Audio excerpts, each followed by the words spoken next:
Chevy Vortec V8 GMT 800 trucks, camshaft and crankshaft sensor tips. Here's every single one. Let's check it out, guys. All right, we're talking about a 2002 Chevy Avalanche Mini Cat Eye. 4.8, 5.3, and 6.0, 1999 to 2007. Vortec, baby. All right, let's take a look at the back of the engine. Back up in here, we have the camshaft position sensor. Sticks right in the top of the engine, right here. You can see where it goes. I can't get back there because it's so far tucked back up in there. That's where it goes. So here's the camshaft position sensor. Basically, it's like a little sensor on the bottom of it. It picks up on the rotation of the camshaft of the engine and provides the signal to the PCM. The PCM says, okay, here is where the camshaft is in relation to the crankshaft. The crankshaft uses the crankshaft position sensor, and both of these sensors, camshaft and crankshaft, work in unison with the computer to decide where the engine is in its rotation. Seems complicated, but it's not. Just swap it out. When these go bad, the number one problem is long crank times. When you turn the key, turn it off, maybe take a couple tries. This is number one culprit for that. Swap it out. I bet you won't do that. I like the Delphi ones. I have seen these go bad. When these go bad, you know, it can really mess up a lot of stuff. The truck just won't start. Like literally won't start if this is bad. So we get a new one, we swap it out. We don't have to relearn. We don't have to do anything. Pop the old one out, pop the new one in, and you know, it's tucked back in there. So not that hard to do. It's just one bolt, swap it out, you know, you're good to go. All right, so here's a camshaft position sensor, an old one. Always get OEM parts, Delphi, GM Genuine. Some of them don't work right out of the box if you get the, you know, cheapies. So you got to get a good part and swap it out. You know, there's situations where guys go get a brand new part, you know, off brand, put it back in there, and the truck has long crank. Cranks on the second crank. If you have a long crank condition, you know, where it doesn't crank on the first, well, it cranks, but it doesn't start on the first crank, you know, you got to get an OEM part. I don't know what it is. You know, these computers are sensitive and picky when it comes to some of these sensors, especially this one. I have gotten new OEM sensors out of the box and it doesn't work right, and I have to go get another OEM part. Something about it, you know, something about it.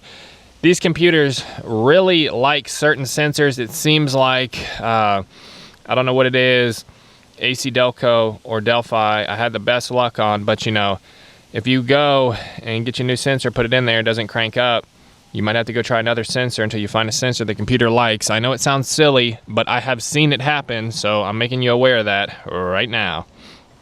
All right, here is the crankshaft position sensor. So these are probably the hardest to change out on these trucks because it's buried under the starter. You got to crawl up under there, get the starter off, get your crankshaft position sensor out, get a new one in, just like this right here.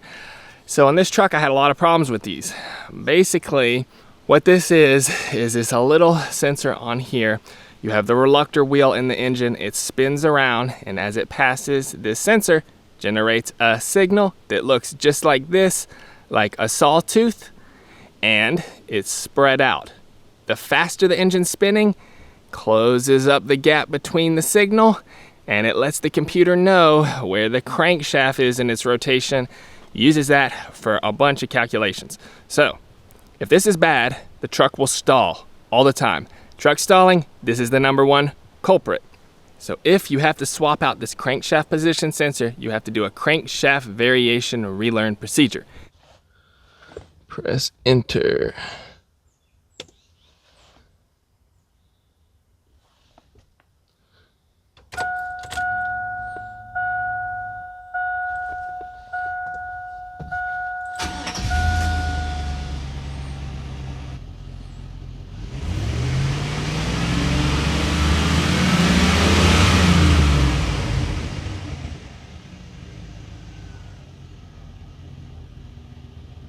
Done. Only buy Delphi sensors for these. I've gone through all of them. Delphi is the best.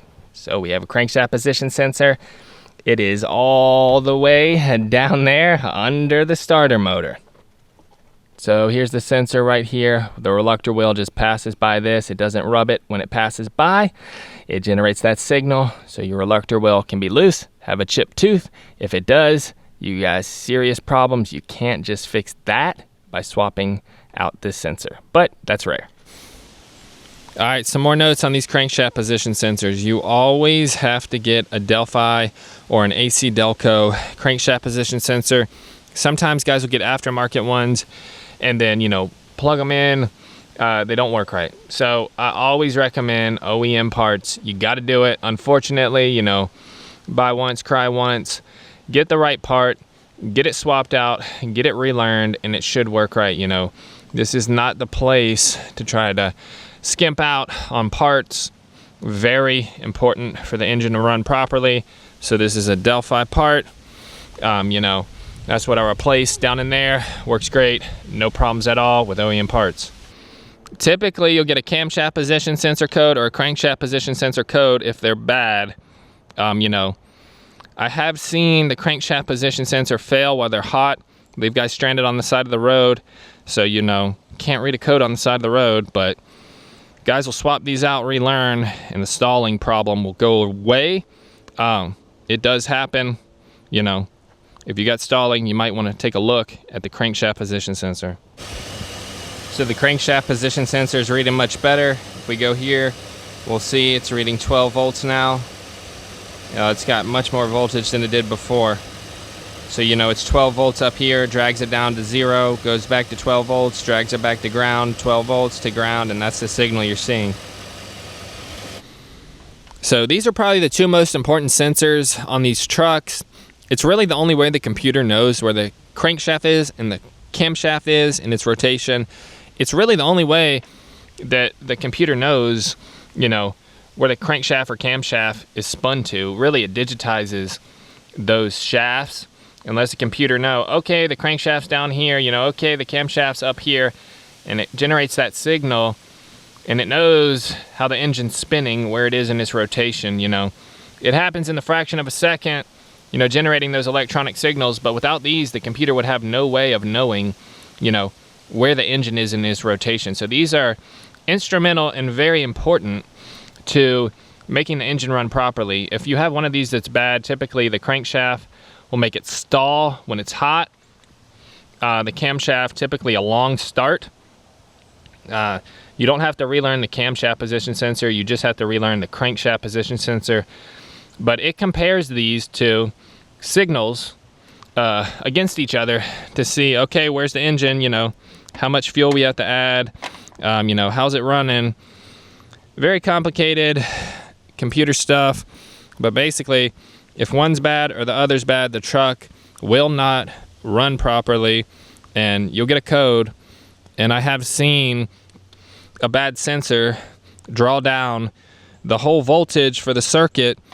If this sensor's bad, it might draw the circuit down to like 5 volts, and then this won't have enough power. I had that happen before too. We had a bad camshaft position sensor not providing enough voltage to the whole circuit because they're kind of on the same circuit. And then this thing had like 5 volts. So they got to operate at around 12 volts to operate properly. If you see any voltage lower than that at the sensor, you got a problem.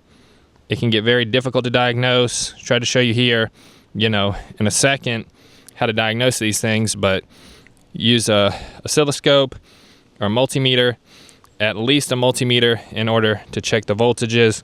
Because if you don't have enough power going into this thing, or a bad ground or something, if it doesn't have the right power going into it, you know, it'll never generate the right signal going back to the computer. So, you know, you just got to make sure you got good voltage going to them, good sensor, and you should be good to go on these.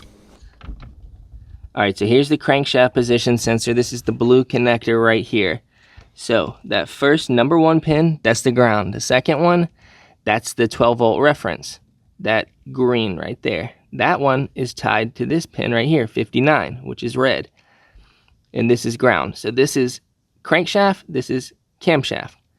So ground 1, ground 40. I think it's 40, yeah. 12 volt reference. 2, 12 volt reference, 39. they're on the same circuit right here. So, right here you can check it out, 4 volts. Unplug the sensor, 11 volts, okay? Plug in this old sensor, 11 volts. So something's bad inside that sensor, man. I just back probed it with some needles right here to avoid messing up the rubber seals in there.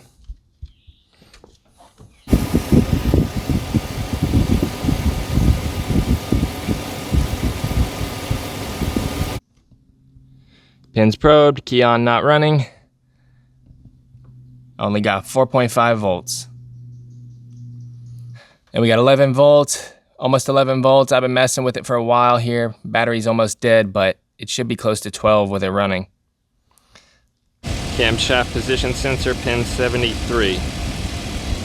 And then my reference to ground, pin 1. There's the camshaft position sensor. It is looking good. 12 volts peak to peak.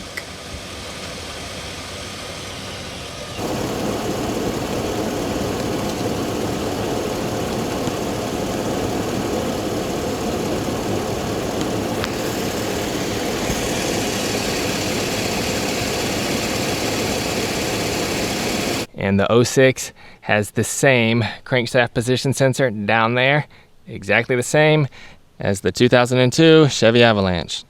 All right, so that's it for the video. You know, these camshaft sensors and these crankshaft sensors work together, and the computer has to check both of them, reference both of them to make sure that the engine's running properly. Really has no other way to know except for using these sensors.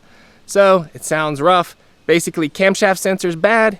If it's bad, swap it out, easy. Crankshaft sensor's bad, you swap it out, easy.